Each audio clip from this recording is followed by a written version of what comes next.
And I'd like to welcome with us right now Richard Palmer.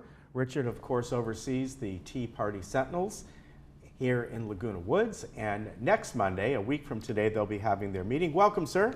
Thank you very much. Nice to see you, as always. Good to be here. And your meeting is coming up on September 24th, as always, at Clubhouse 7. And this time, your guest speaker is going to be Mark Ng. So why don't you tell me about him? Well, actually, they're going to have two speakers. Ah, two speakers, One okay. is Catherine Gerdes. She's the Orange County coordinator for election integrity.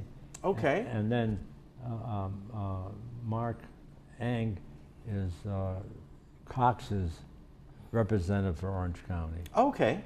So very good. So we're having two speakers. Yeah, so that'll be a busy meeting. Yeah. It's unusual for you to have two speakers. Yeah, I know, but they volunteered for it, and I figured, hey. Very good. So obviously, Mark Ng being the coordinator for John Cox, who's the Republican candidate for governor, that's obviously what he's going to be talking about. And no, actually, he actually has been emphasizing voter integrity. Oh, okay. Because that is a very real serious problem for the entire country. So we're hoping that they introduce what voter integrity is all about, because they're asking for people to volunteer their services. There's just so many violations and voter fraud that they finally woke up and say, hey, we got to do something about it. Like people that died, or all the illegal aliens that aren't supposed to vote in our elections, but it's really upsetting what's going on today. Well, I know that they have the motor voter, if I'm pronouncing it, if I'm saying that right, through the DMV, and I know other states have looked into this as well. And on one hand, it's a way for people to register easier. Sometimes registering can be a little difficult. You have to wait, people walk around with the things like that. So there is a plus side to that, but the negative side is they've had a lot of problems. Oh, yeah. And of course the wait times at the DMV in general. So, and they've had times when people are registering that maybe shouldn't be registering to vote, or like you said, somebody's deceased and there's not a record of it. Sometimes with these agencies, they don't keep track exactly of everything going on. Right. So there's a plus side to it, but then there's a negative side to it as well. Yeah, well, it's the negative side that we're going to be talking about, because it's just almost criminal. And there's two parties involved. There's the progressive wing of the Democratic Party, and then there's the Rhinos and the Republican Party. Each have a different reason. Like the Democrats want more people to vote Democratic, so they're encouraging open borders. The Rhinos are allowing big manufacturers their cheaper labor, so they're allowing them to come. They're encouraging open borders. And we should mention, if people haven't heard that term before, Rhinos sort of stand for Republican in name only. That's right. Yeah. Correct. That's right. They're more of a centrist Republican, or for lack of a better word. But it makes both are, because they bring in cheap labor, doesn't mean it's really cheap, because they're putting the burden onto the public. Right. Because somebody has to pay for all these people. We're getting free food, free housing, free education, free hospital. They're giving them everything they need. Right. And so it encourages more people to come in illegally.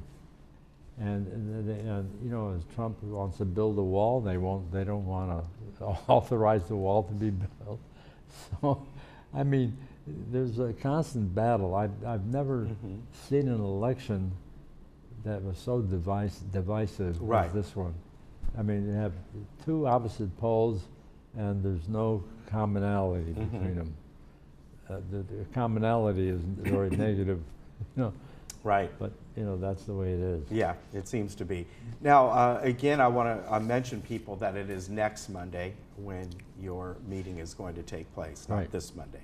Yep. Yeah, so the 24th. Yeah. And they're going to be talking about that, and just going over also, as you said, people who may want to volunteer to help out. I know more and more people nowadays seem to vote online.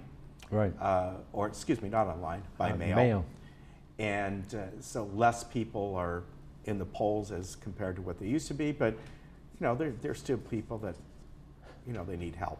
I know, but it's just, I don't know what to say. There's so many problems that's going on today.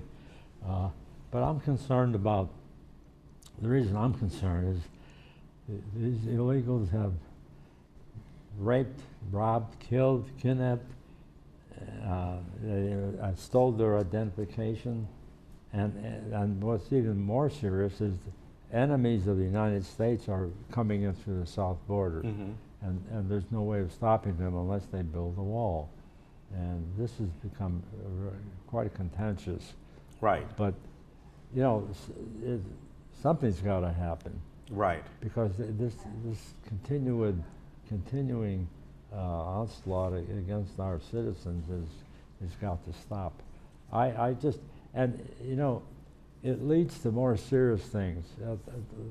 San Francisco is the best example I can give.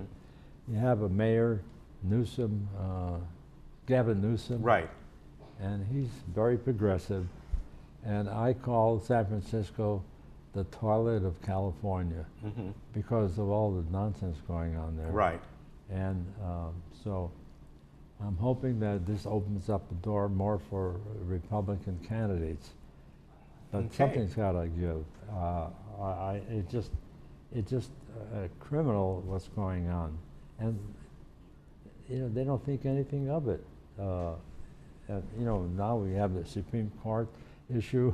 Right. And I just read this morning paper that the lady finally admitted who she was, and. Oh, that's right. Yes, yeah. I heard that too. Yeah. Yeah. So, but I still think it's a contrived thing. So you, on this meeting, are you going to be going over some of that as well in your meeting, or mainly sticking to the California election? And well, we'll be sticking with mainly California, but these side issues come up. So, you know, when we open up the discussion to the people there. Yes, you do. Yeah. You know, all these issues can come to light. But, you know, something's got to give. I mean, it's so frustrating to be caught in the middle with, you know, before there's some commonality, but now there's just nothing in common. Yeah, that seems to be the case. Yeah. Yeah. Not like the Reagan era days, no. right? Well, again, folks, this is going to be a meeting on Monday, the 24th, the Tea Party Sentinels. It's over at Clubhouse 7, and you're all invited to go. The doors open at 6:30, and the meeting starts at 7. You don't need to register to go. You can just show up. Right. And if you want to get involved somehow and contact Richard, you certainly can do that. It's patriot@teapartysentinels.com, and the website is very easy. Just kind of what you see on the screen there. Put it all together, teapartysentinels.com, right? Simple as that. Good to see you, sir, as always. Oh, thank you, Ken. I really appreciate being back. Yeah, it's great to have you here. You take care. We'll be right back. Thank you very much. You're back on your scheduled.